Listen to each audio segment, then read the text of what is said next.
आमच्या गावात ना बरेच लोक राहतात सर, आणि सगळ्यांची इच्छा असते की मोठे मोठे लोक आले की त्यांना भेटायचं आहे. इकडे एक पोस्टमन काका असतात, ते या काळात सुद्धा पत्र घेऊन येतात. तर काही जणांची पत्र ते घेऊन येत आहेत. बघूयात ती पत्र कोणी लिहिली आहेत.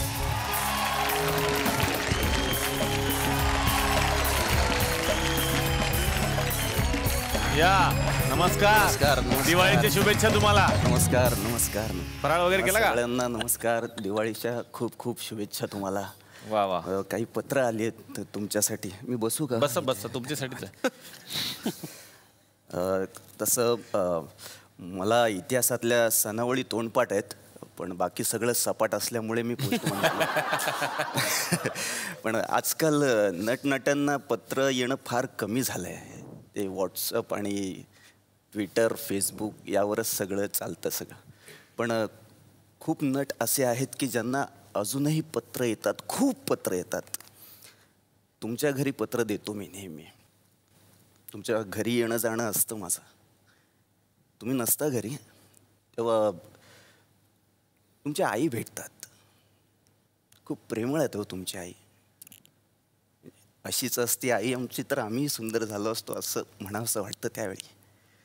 तर खूप गप्पा होतात आमच्या त्यावेळी. खूप सांगतात ते. त्यांना काय सांगायचं आहे हे त्यांनी मला सांगितलं आणि मला ते लोकांना सांगायचं आहे. तुमची परमिशन असेल तर मी सांगू का? थँक्यू. तर त्या सांगत होत्या की सचिनजींचा जन्म 1957चा.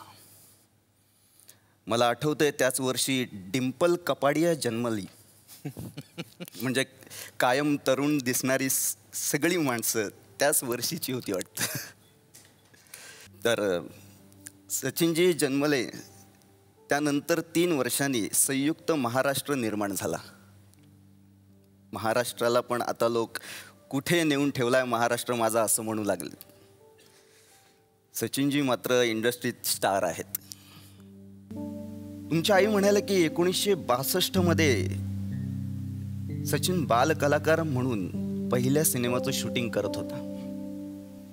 आता 62 वर्ष म्हणजे जयाप्रदा जन्मली ते वर्ष. जयाप्रदा चित्रपट क्षेत्रातून निवृत्त पण झाली आता. मग 1975मध्ये सचिनने गीत गाता चल आणि शोले असे 2 सुपरहिट सिनेमे दिले. त्या वर्षी प्रीती झिंटाचा जन्म झाला. ती पण आता निवृत्त झाली. मराठीत सचिनजी नायक म्हणून आले ते अष्टविनायक चित्रपटात. त्या वर्षी बिपाशा बासू, सुष्मिता सेन, युक्ता मुखी, याना गुप्ता वगैरे वगैरे हिरोईन जन्मल्या. आज त्या कुठे आहेत माहीत नाही. मलाही त्यांना पत्र पाठवायचे. तर अशी यादी बरीच आहे. पुढे ते म्हणतात की सचिनजी आजही एका अढळ स्थानावर आहेत. तेवढेच मनाने आणि चेहऱ्याने तरुण आहेत. तुमची आई सांगत होती की तुमच्यासारखा प्रेमळ मुलगा नाही. तुम्ही नेहमी तिच्या सोबत राहण्यासाठी, तिला वेळ देण्यासाठी धडपडत असता. फक्त एकाच दिवाळीला तुम्ही जवळ नव्हता तर तुमची आई आणि बहीण अस्वस्थ झाल्या होत्या.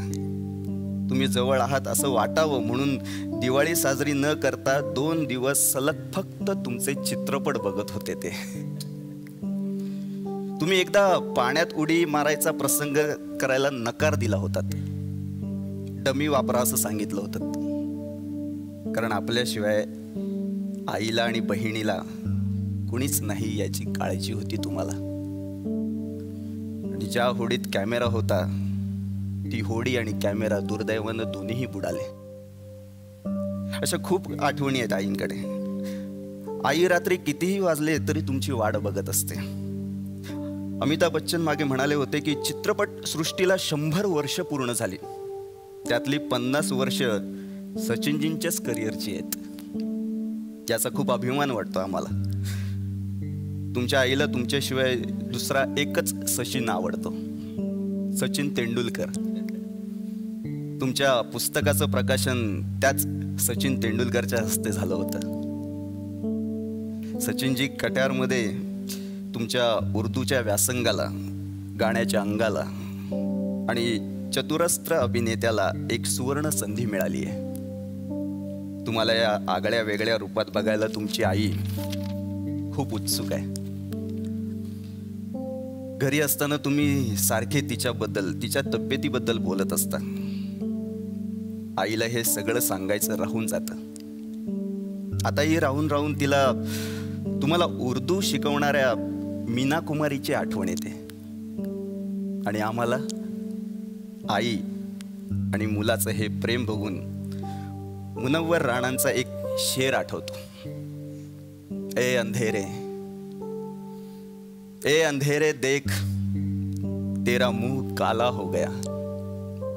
ए अंधेरे देख तेरा मुंह काला हो गया. माँ ने आंखें खोल दी उजाला हो गया.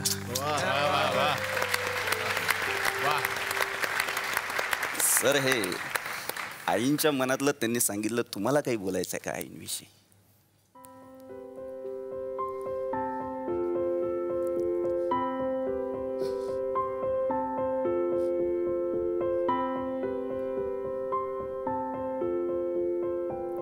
मी काय बोलणार? मी जो काही आहे, जसा आहे तसा, ते मी फक्त माझ्या आईमुळे आहे. माझ्या आईचा आशीर्वाद जोपर्यंत, तिचा हात माझ्या डोक्यावर राहील तोपर्यंत मी असा राहील. त्यानंतरच मला माहित नाही. बुलंदियों का बड़े से बड़ा निशान छुआ. बुलंदियों का बड़े से बड़ा निशान छुआ. माँ ने जब गोद में उठाया तब आसमान छुआ. वाह वाह. अजून एक पत्र आहे. अच्छा. शंकर महादेवन सर, तुमच्यासाठी एक पत्र आलंय, वाचतो. शंकर, माझ्या राजकुमारा, कसा आहेस? आणि बायको कशी आहे? संगीता. संगीत आणि संगीतात रमलेला माझा साधा भोळा शंकर. लोक तुला माझा शिष्य म्हणतात रे. त्यांना सांग, तू माझ्या कुटुंबाचा भाग आहेस, माझ्या जीवाचा तुकडा आहेस. तुला सांगितलं नाही कधी, पण ICU मध्ये असताना मी त्या डॉक्टरला शंकर शंकर अशाच हाका मारायचो. एवढा तू माझ्या जगण्याचा भाग झाला होतास.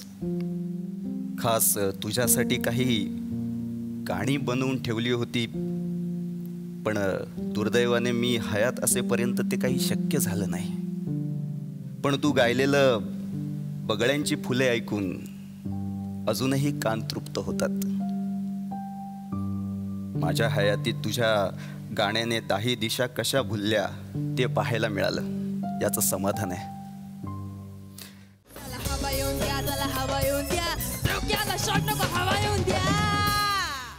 मी मराठी, झी मराठी.